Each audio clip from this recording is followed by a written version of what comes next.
네, 경제 현안을 보다 쉽게 풀어보는 경제 읽기 시간입니다. 오늘도 다양한 경제 이슈들 김대호 경제학 박사와 함께 짚어보겠습니다. 어서 오세요. 어서 오십시오. 네, 반갑습니다. 네, 안녕하십니까. 자, 최근 과일과 채소 가격, 또 김 가격까지 저희가 너무 많이 올랐다고 다뤄봤는데 그렇기 때문에 요즘 가공식품에 좀 눈을 돌리시는 분들이 많아요. 그런데 이 가공식품도 너무 비쌉니다. 이 소비자 만족도가 가격에 대해서 좀 만족도가 많이 떨어지고 있다, 계속해서 하락하고 있다는 조사 결과가 나왔거든요. 관련 내용부터 좀 짚어볼까요? 먹고 마시는 인체 생계를 위해서 꼭 필요한 이 먹거리 물가가 여전히 불안합니다. 여러 번 말씀 올린 대로 사과, 배, 귤, 또 채소류에 이어서 김까지, 그러더니 이번에는 또 올리브유 가격을 식품업체들이 아주 큰 폭으로 올릴 것을 유통업체들에게 이미 통보를 했다. 이런 소식이 나오고 있는데요. 지금 이 먹거리 물가는 물가가 오른다고 해서 소비를 이연시킬 수, 그러니까 내년에 먹을 수 있는 것도 아니고 당장 먹지 않으면 생계에 문제가 있기 때문에 울며 겨자 먹기로 지불할 수밖에 없고, 그러다 보니까 소비자들의, 특히 서민들의 부담이 굉장히 큰데요. 지금 물가를 금리 인상을 통해서 간신히 잡아가고 있는 이런 상황에서 이런 먹거리 물가 상승은 물가 기조에도 아주 근본적으로 위협을 하는, 그래서 뭐 일각에서는 지금 아예 용어도 먹거리 물가라고 그러는 것이 아니라 이 기후 변화로 야기되는 이 물가 상승, 클라이미트 플레이션이라고도 그러는데요. 이게 이제 하나의 어떤 특정에만 돌출하는 현상이 아니라 거의 매년 일어나는 상수인 것만큼 이것을 상수로 놓고 좀 더 입체적이고 선제적으로 대응할 수 있는 그런 지혜가 필요할 것으로 보여집니다. 네. 그러다 보니까 이 가공식품을 구입하는 그 주기도 길어지는 모습인데 일주일에 두세 번 사던 걸 뭐 한 번 사다가 또 2주에 한 번씩 사고 이렇게 주기가 길어지고 있습니다. 그럼 장바구니 물가에 가장 큰 영향을 준 가공식품은 어떤 것들이 있을까요? 그렇습니다. 이게 그 농촌경제연구원이 대대적인 조사를 한 결과가 상당히 현 이 경제 상황에 대해서 주는 시사점이 큰데요.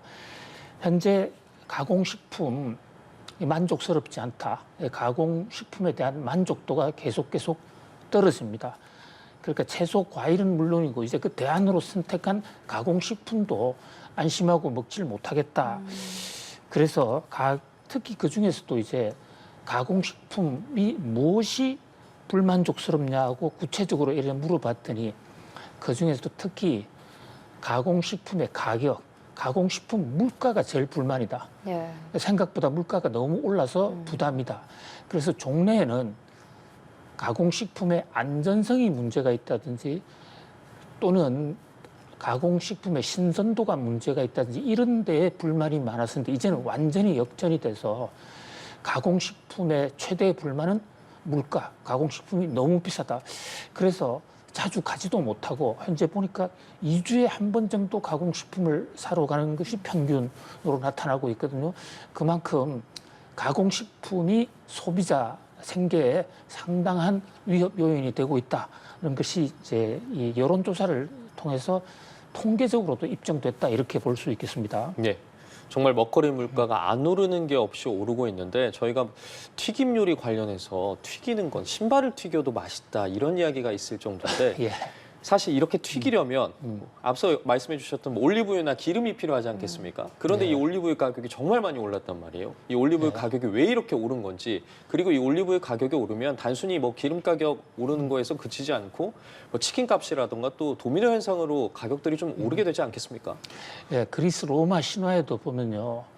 사람들이 그 신들을 선택을 할 때 올리브 나무를 갖다 주는 신을 제일 선호해서, 그래서 아테네는 아테나의 신이 됐다. 이런 그리스 로마 신화에 나오는 얘기인데요. 그만큼 인류 사회에서 특히 유럽에서 오랜 인기를 끌어왔고 대표적인 상품으로 돼 있던 게 올리브유입니다. 건강에도 좋고 또 여러 가지 튀김에도 상당히 산패 없이 유용하다. 이런데 이게 지금 최대 산지가 스페인입니다. 전체 생산량의 50% 이상을 스페인에서 생산하고 있는데 스페인이 최근 2년 동안 비가 제대로 오고 있지 않아요. 예. 그래서 용수 부족으로 생산이 안 되고 있습니다. 이게 전형적으로 말씀 올린 대로 클라이미트 플레이션, 기후 변화에 따른 이상 가격 급등으로 볼 수가 있겠습니다. 그런데 올리브유 자체도 가격이 오르지만 올리브유를 가지고 또 많은 음식을 튀기지 않습니까? 예. 특히 이제 바베큐라는 회사 같은 경우에는 100%를 올리브유로 튀긴다라고 해서 몇 년 전부터 회사의 하나의 정책으로 소비자들과의 약속이기도 했어요.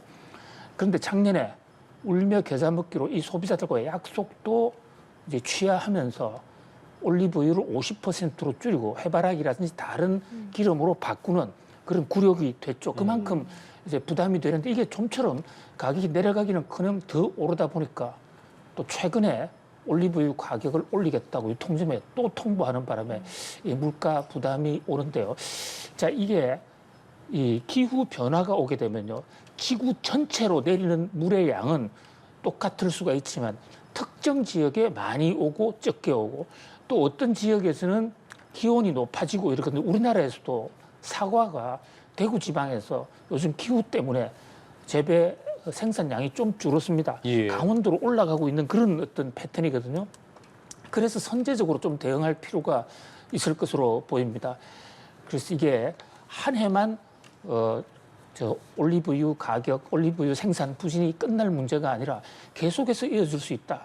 우리도 전 세계도 마찬가지지만 이런 선제적으로 기후 변화에 좀 공격적으로 입체적으로 대응할 필요가 있다 이렇게 보여집니다. 네, 이렇게 식품 물가 상승에 이어서 다음으로 저희가 짚어볼 주제는 또 집값 상승입니다. 과거에 집값을 잡으려고 시행한 이 양도소득세 강화 정책이 오히려 집값을 올렸다라는 국제 연구기관의 연구 결과가 나왔는데 왜 이런 연구 결과가 나오게 된 거예요? 그렇습니다. 이제 가장 어떤 어리석은 정책이었다. 국토연구원의 조사인데요. 저도 평소에도 그렇게 생각을 해왔습니다. 네. 통상적으로 집값이 오르면 세금을 올려서 집값을 잡는데요. 세금 중에서도 네.